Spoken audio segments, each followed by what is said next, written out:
I recently did a video on 10 things you probably didn't know about dead matter. I had a lot of positive feedback from it, so I thought it'd make sense for me to make a follow-up. This is 10 more things you probably didn't know about dead matter. Before I get into it though, make sure you check out Cataclysm if you're looking for an EU community server to play on in closed alpha. And also, be sure to subscribe and like, as these do take quite a bit of effort to get together. This will most likely be the last one of these for a while, as it's very difficult to find obscure features that haven't been asked over and over again. Also, a side note, I'm not going to be covering the dev vlogs anymore, as I only want to do content that I really enjoy making. I only want to make content that feels like I put 100% into it. But anyways, let's begin. Number 1. Bolt cutters for chain link fences. Bolt cutters can actually be used to cut chain link fences. I know in DayZ there's quite a few fences that are really annoying to get around, so being able to cut straight through a fence is pretty cool. Number 2. Stealth takedowns for the infected. You'll actually be able to take out the infected without alerting anyone else if you make use of a stealth takedown. This will not be in closed alpha initially, but as it's a core mechanic, we'll probably see it quite soon. It will most likely be an animation you're locked into for a couple of seconds, where you jam a knife into their head or something. Number 3. Suppressors are realistic. You will alert the infected still when you're using a suppressor, just not as much as if you weren't using one at all. Your gun will still be audible to anyone near you, even with a suppressor attached. Make sure you be careful when using guns when near large crowds of the infected. Number 4. Bows and crossbows. There will be bows and crossbows in the game. It's not currently planned that these will be craftable however, and you'll need to find them around the map in order to use them. I don't have confirmation whether these two weapons will be in the start of closed alpha however. Number 5.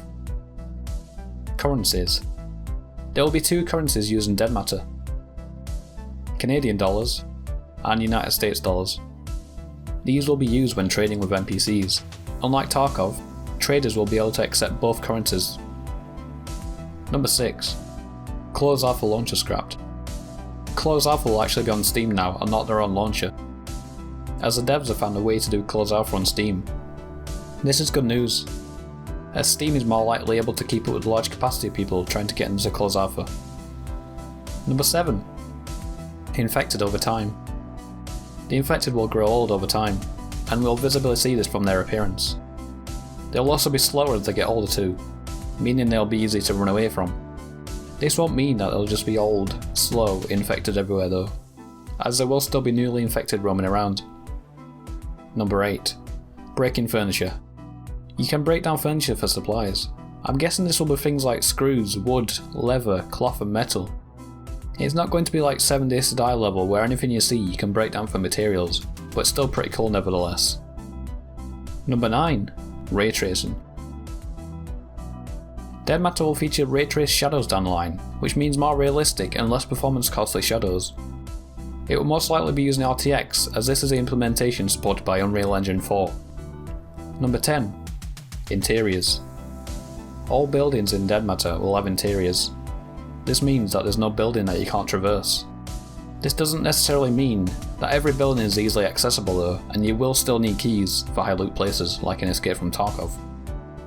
It is a pretty nice thing to see though, as most survival games don't have every building accessible, or if they do, they're usually devoid of any good interior decorations. But anyways, that's it for the video. If you did like it, be sure to subscribe, and I'll see you again for more dead matter content.